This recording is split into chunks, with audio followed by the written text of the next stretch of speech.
Welcome back to Learning Analytics course. So, I mentioned a couple of videos ago that LA can be also defined as applying analytics on learning data.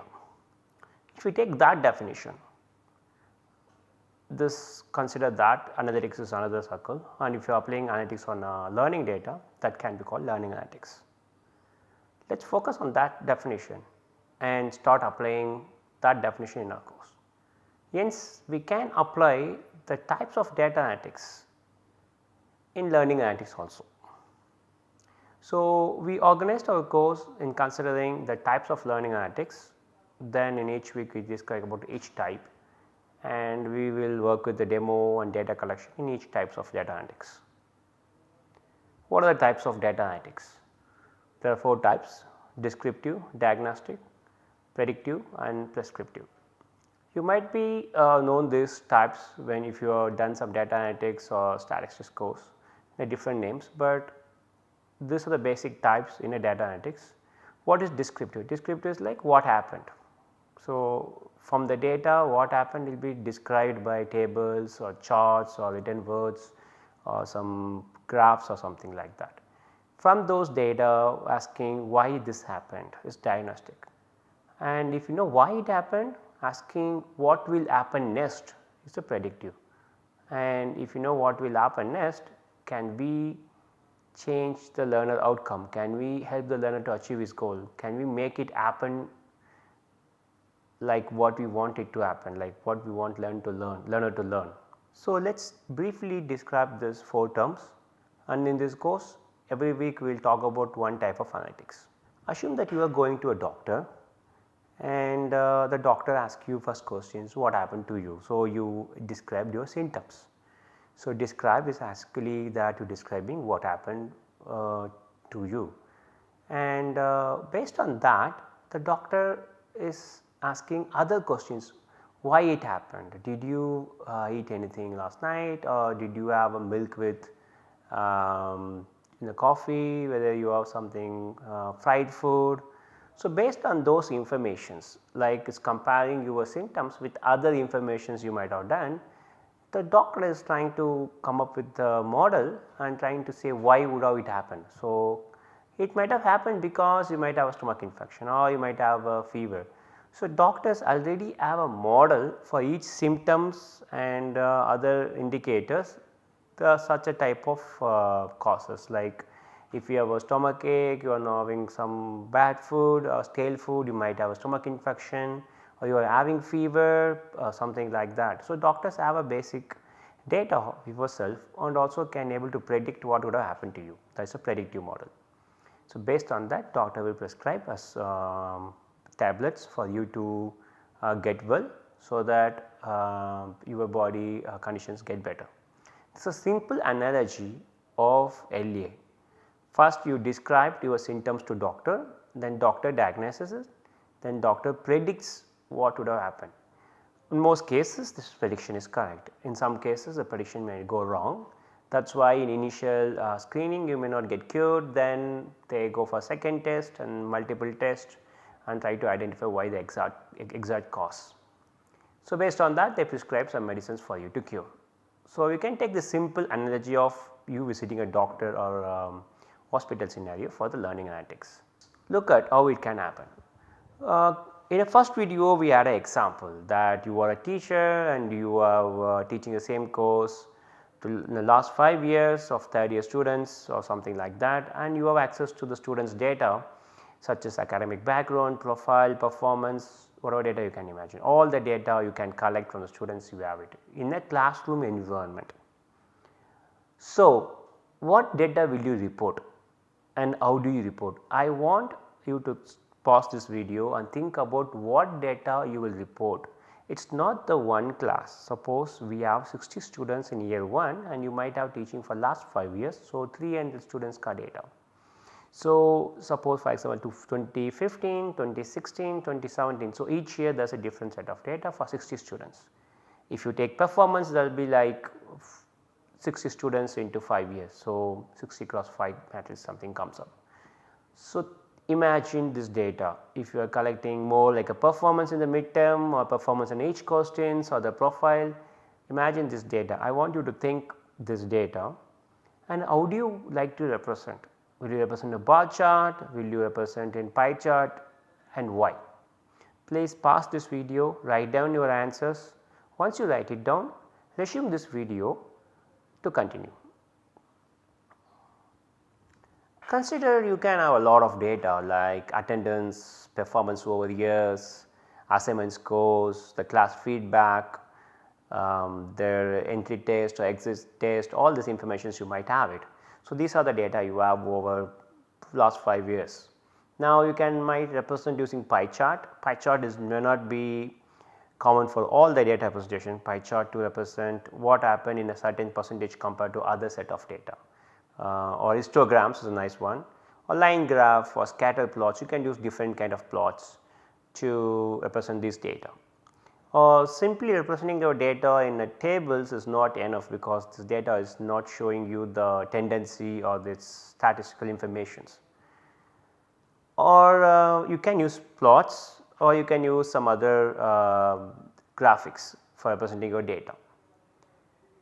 If you represent this data, this can go in part of a developed dashboard like a dashboards where teacher can access to students data, students interaction with the systems, everything can be there. And these dashboards are generally used in academic analytics. For example, for very large data in a classroom environment of 60, we might not use dashboard. But if you have students say 1000 students interacting with say 30 videos and they have done a 3-4 exams and lot of questions, then dashboard is better. Okay. So, what is descriptive analytics? It is describe or summarize the raw data and make it something interpretable like you have to represent all the information of the data in a single picture and it also provides the facts and summary of the data in a single slide or single image or single picture, and it is easy to understand by different stakeholders. This is how you have to describe the data. It will also help in finding the trends in the historical data. If you have past 5 years data, you might say the students in 2018 did not do well in their exams compared to other group. You might have reasons why it happened. And this descriptive analytics data, the graphical representation should answer what has happened. If someone asked what has happened in 2018 exam score, you can just simply look at the graph and say yeah 68% students passed more than 80 marks, something like that. So, this descriptive analytics should tell what has happened from the checking the tables or figures or some other visual representations. If you want to show the scores of students in different tests, so you can use the descriptive analytics. For example, say there are 4 students and they have taken a test each like January, February, March and April. You want to show the student score over last 4 months and you want to compare amongst them, you can show a simple bar graph. Or you want to see the transition of students performance in 2 tests. For example, you conducted a entry test and exit test and you want to show the transition of the students performance over entry test to exit test. For example, the group of students who got the score and they might have got a better score or least score in this test. So, this kind of transition also can be represented using stratified diagrams. This is this diagram is created using a tool called ISAT and we will talk about this tool in the 3rd or 4th week of our lecture. So, let us move on to the next topic, next type of analytics. Now, you have collected the data from your past course and also you decided how to represent them as a bar chart or line graph and you know what data you want to represent. As a course instructor, what you would like to analyze from this data? Like what question you want to answer from this data? As I mentioned, suppose you see at 2018 year, performance of students in your class has decreased compared to other years. What question you do ask? Why that particular year's performance has been down? How do you answer that? Please write down your answer in a paper pause this video. After writing it down, resume the video to continue.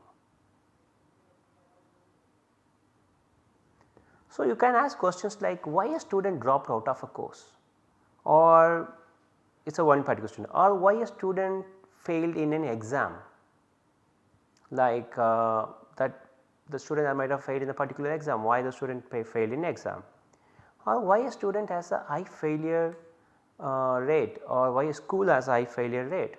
For example, a school in a district A has a very high failure rate, the performance is very poor.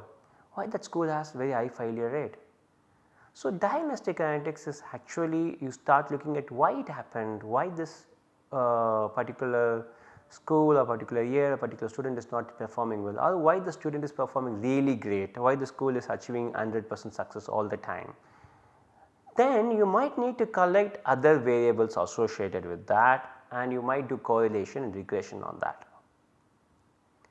So, what is diagnostic analytics? Diagnostic analytics deals with the process of finding out the reason that lead to an event in the past by making use of descriptive analytics.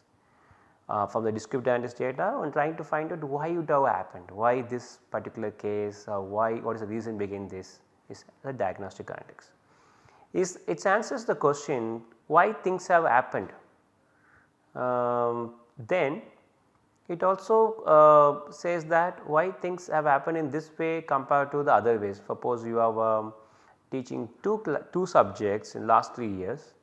In 2018 the same set of students would have done better in one subject but bad in other subject. Why things have happened in one way compared to the other way in other classrooms. So, you can have a lot of questions coming from the why. So, what we do, we basically apply some techniques for the diagnostic analytics. For example, correlation. Suppose consider that in your class in 2018 year batch students performed really bad, you can correlate with the students attendance rate. If the students attendance rate is correlated with the performance, you know that the students has a poor attendance rate in that particular year, or there are a lot of holidays in that year. So, the student they are not able to come to class and you are not able to teach cover the topic. So, their performance is gone, that is a one chance. Or if you have a multiple variables like the students assignment scores or the sports meet happen in that particular year or the attendance rate, the background information, profiles, you have multiple informations, then you can run a regression analysis. Or you can do a pattern mining if you are using the environment like a technology enhanced learning environment instead of a classroom environment. If you know the students is interacting with the system on a fixed set of time, like they are reading and they are doing some analysis, they are interacting with the simulator, they are answering some questions. If you know the student set of actions already in a intelligent learning environments, then you can collect this data, actions data, then you can run a pattern mining, or you can also apply the process mining on this data. This will answer the question of why something happened. Okay, that is called diagnostic analytics. So, in this video we saw a couple of things, one is descriptive analytics and diagnostic analytics. We will describe each of this in detail and the tools we mentioned in this video in the coming weeks. Thank you.